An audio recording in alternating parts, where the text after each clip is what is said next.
Harry est en effet un jeu familial. Je pense que effectivement depuis quelques années, on a beaucoup de jeux très sérieux qui arrivent sur le marché, peut-être même trop sérieux, trop noirs. Des fois, il faut presque se préparer pour avoir un jeu. Enfin, ouais, des fois, il faut se préparer psychologiquement pour jouer à certains jeux. Je pense qu'effectivement, ça manque d'avoir des jeux légers qui ont un côté un peu amusant, enfantin et coloré en soi. Je pense qu'effectivement ça manque énormément ça.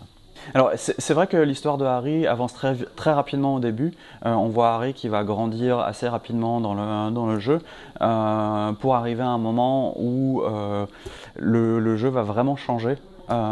Et stagner un peu au niveau de l'histoire et laisser place au temple et aux énigmes en soi. C'était vraiment quelque chose que je voulais avoir pour avoir un concentré d'histoire au début, ensuite après vraiment passer sur le second plan, sur la seconde partie où on a beaucoup de gameplay, de level et où on prend vraiment tous les pouvoirs en place, etc.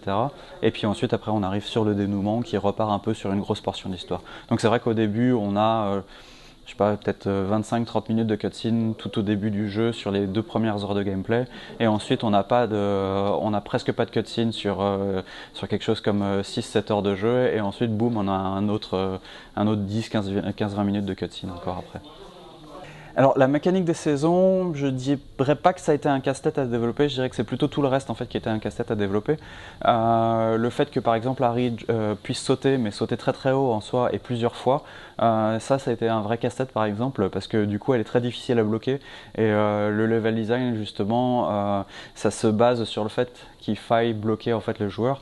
Donc la mécanique des saisons, étant donné qu'elle est venue très tôt dans le développement, qu'on a fait en fait la mécanique des saisons et après le jeu, l'histoire s'est mise sur la mécanique des saisons avant de... Enfin, on n'a pas fait l'inverse en soi.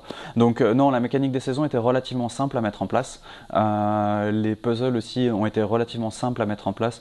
Ce qui était beaucoup plus dur, c'était toute la partie gameplay où le personnage se saute beaucoup, etc.